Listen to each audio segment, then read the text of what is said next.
This is Anton. I'm a product manager at a company called IWebGrocer. However, my case today will be about my previous company that I worked for, which is called QuickUp. This one will be less of a lecture, but more of, I would say, sharing experience, like interesting story, interesting case of us as a team launching an MVP basically in 3 hours with like basically no development. So let's begin with QuickUp. So I guess most of you might be familiar with QuickUp already. QuickUp is a last mile delivery company. If you've been ordering anything from H&M, Victoria's Secret, or any of the large brands here, the chances are that QuickUp was the one to deliver it to you. So besides being just last mile, it basically incorporates the whole suite of like logistics services for e-commerce businesses of all sizes. It has returns, it has fulfillment, it has international delivery, and like as I said, it's not only the enterprises, it's also small, small stores that are run by individual people on Shopify in Ajman somewhere. I mean, the quality thing speaks for itself. It's like 99% of successful delivered orders, as well as like enormous number of partners. So like to sum it up, QuickUp is a pretty big thing here in the region, and it's growing quite well. Everything is all right with QuickUp. It's growing rapidly. The challenge that the company is facing is that it has difficulties serving SMEs, like small and medium businesses, in a cost-efficient way. Because, I mean, those of you who are working at B2B probably know this problem. You are serving SMEs, most likely, in the same manner that you are serving enterprises. So, like, any small business that comes to you as a lead, then will be held by the sales team through the whole sales funnel, which will take quite some time, then signing of the contract and stuff. And overall, like they don't place enough orders to justify this cost that occurs during the sales process. So the question we've been trying to solve as a product team is how do we serve small and medium businesses in a cost-efficient way or in P&L positive way? And the obvious answer here, like that comes to mind, is start doing like the self-serve, so the clients can visit your website and then sign up by themselves without actually speaking to anyone at the sales team or anyone else. As with any project that like we are facing as product managers, there is always someone who is like a gatekeeper, and this was like the thing that we as a product team were hearing every day when we were presenting this. This region, like the people in this region require personal touch.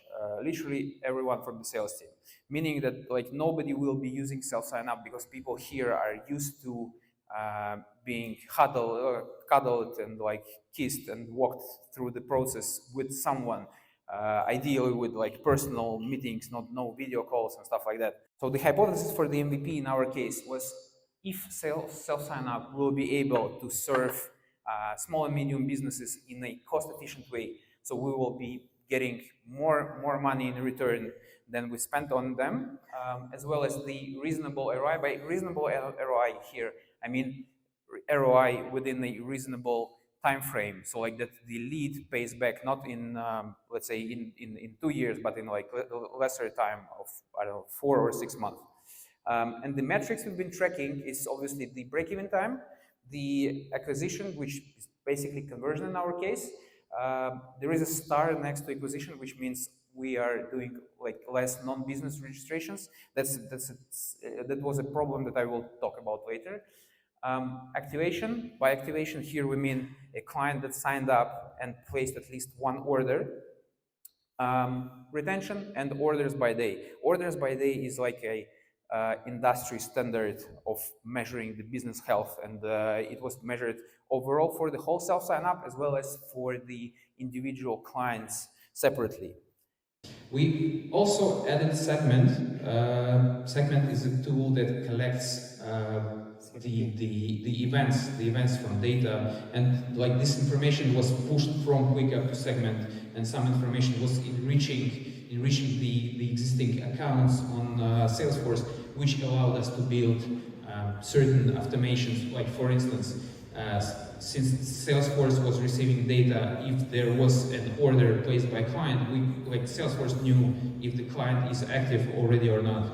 If, let's say, it is not active in a week from registration, then it was pushing this contact to MailChimp. MailChimp was sending the follow-up emails. And all of that was created with no development. That's basically the process from the client's point of view. They sign up on the website through the Typeform. They receive the email and login within 2-3 minutes latency. That's actually important. This latency will be important later. Then they receive a 5-minute call from the live ops or from the customer service, and then the account is activated. Yeah, we'll talk about, I guess everyone is interested what's the call here. I will talk about it in the next slide. So yeah, post-launch, at some point we figured out that we need to do calls, quick calls to verify that the client is actually what we can work with. We as a company, as QuickUp, we had certain limitations on type of products that we can be delivering. For instance, QuickUp does not deliver food, does not deliver plants or any living organisms, so like pets or anything like that. So there is no way to figure this out through Typeform. We need to make sure that this is not happening, so that's why we created this step of a call, like we called it KYC call. And however, it was not carried out by the sales team, it was carried out by the customer support, which is a much cheaper labor in this case.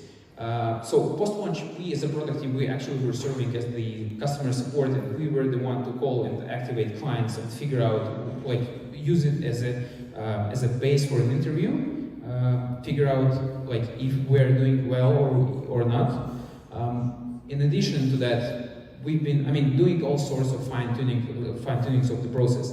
The follow-up emails to activate clients if they are not activated didn't work for some reason. Cross-selling. As I said, QuickUp is not only last-mile delivery, it's also fulfillment and international delivery. And cross-selling worked quite well. We've been upselling through the customer support that was doing the KYC calls, and they were asking people if they are interested in other services, and this actually worked quite well.